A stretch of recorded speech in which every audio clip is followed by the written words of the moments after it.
All right, let's turn our focus to this. Now, we've seen rainfall in the Western Cape, which spoke volumes about, the amount of rainfall when one looks at what the province has been exposed to in the past. And of course, the Western Cape at the same time experiencing a series of cold fronts. So what are we seeing unfolding before our eyes? And let's speak now to Stellenbosch University School for Climate Studies Acting Director, Professor Midgley. Prof, thank you so much for your time this evening. I know how cold it is there where you are, but I mean, we talk about this rainfall and a lot of people wondering that, what are we seeing unfolding before our eyes? Is it record-breaking given what we've seen in the past? Well, it's definitely record-breaking. Thanks very much for having me, by the way. And it's very interesting. A couple of points really to make about it.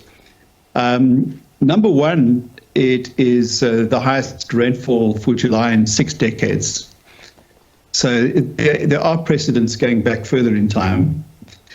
But I think more broadly, it speaks to the sensitivity of the Western Cape's climate to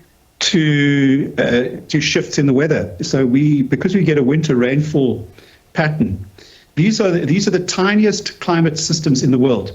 It's only the Western Cape, Southwest Australia, little piece of Chile, a piece of California and the Mediterranean basin that get winter rainfall climates. So the challenge is that there's not a lot of emphasis on how to model and understand these winter rainfall climates. So we're kind of on our own relative to the rest of the world, and that's and they're very sensitive climates.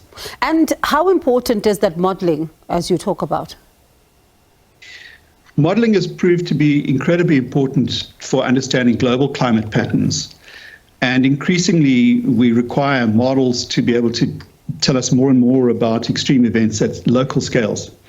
And we've seen a lot of success in improved models for hurricanes in the US and for storm events and droughts, things like that. So weather models have got very, very good. And we can even predict weather, days to almost a week in advance with a fairly high level of precision. But predicting climate is a different kettle of fish. Prof, there are some people who are saying that looking at this particular, rainfall and the amount of it, some are saying that look at climate change, it's a possibility. Others are saying, no, don't, look towards that direction at the moment. So I wonder, where does your view lean towards? Well, there's no climate event that is unaffected by climate change anymore.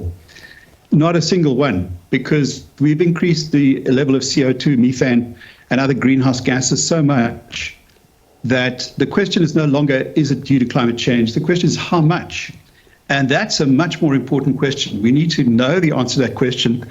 For example, if we want to claim from the international community for loss and damage due to climate change events, we need to be able to say, well, about 50% of this event was caused by climate change. And that's where the models come in. Very, very important for us to be able to do that. And I suppose they can also tell us the frequency at which maybe we may be experiencing these events in the future. Very much so. In fact, that's one of the biggest telltale signs of an extreme event is if its frequency is much higher than predicted. So, for example, we keep getting 1 in 100-year floods every 2 to 3 years. That's a bit of a red flag. So the fact that, we're still talking about modeling, we're still talking about, suppositions from other people as well who say don't look towards that direction, maybe look towards this direction. What does it tell us about the preparedness, especially when it comes to provinces, in order to be able to deal with what could be a reality going into the future? So important, extremely important question. We have to learn while we're doing. We have to build the aeroplane while we're flying it. Climate adaptation is something that we are basically being thrown into head first, and we're learning through adapting to extreme events. That is our first real confrontation with human-caused climate change, is through extreme events. The way that countries manage extreme events and build capacity and resilience is going to really determine which countries are successful or failures over the next 10 to 20, 30 years. This is an absolutely critical element of sustainable development, being able to adapt. And also being able then to also prepare communities when it comes to early warning systems about what they could be exposed to in the future, so that they make better choices about where to be, stationed, or even build, or even choose to move in some of these cases. That's very, very true. Communities, but also urban planners, farmers, agricultural producers. We may have to start shifting areas where crops are produced. We may have to start shifting the way that crops are produced in order to ensure that we have food sovereignty and food security. South Africa is a very food sovereign and food secure country.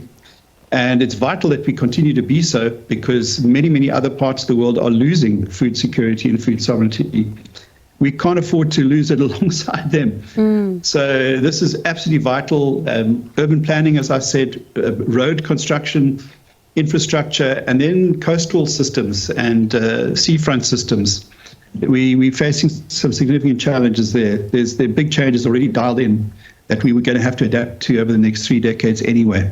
And looking at some of, what is out there in terms of opinion, some people have been, comparing the winters in the last 2 years, for example, saying that they've been similar. There's been extreme winter weather, that they've seen. Is that, your experience as well? And do you think that this could persist for as long as the winter, remains, until then, of course, you are now exposed to a different season? That's very difficult. I'm actually not a climatologist. I'm a climate scientist that looks at impacts and adaptation. But, when I was a kid in the 70s, I remember playing rugby matches in miserable, heavy rainfall events and kind of drowning at the bottom of a scrum. So it feels a little bit like that today. But this really speaks to how the Western Cape winter rainfall system is very sensitive to how the winter fronts either hit us or do not hit us. And in 2016 and 2015, they didn't hit us for several years, and we had a big drought. That is the vulnerability of the Western Cape. Enormously important, and it is being changed by climate change. And as you say, preparedness is everything. Trying to understand what's unfolding is everything. Modeling is everything, because certainly it's going to be important going into the future. So thank you so much for your time. I know it's freezing. I'll let you go, but thank you so much for chatting to us, Prof. Appreciate your time. That was Stellenbosch University School for Climate Studies Acting Director, Professor Midgley.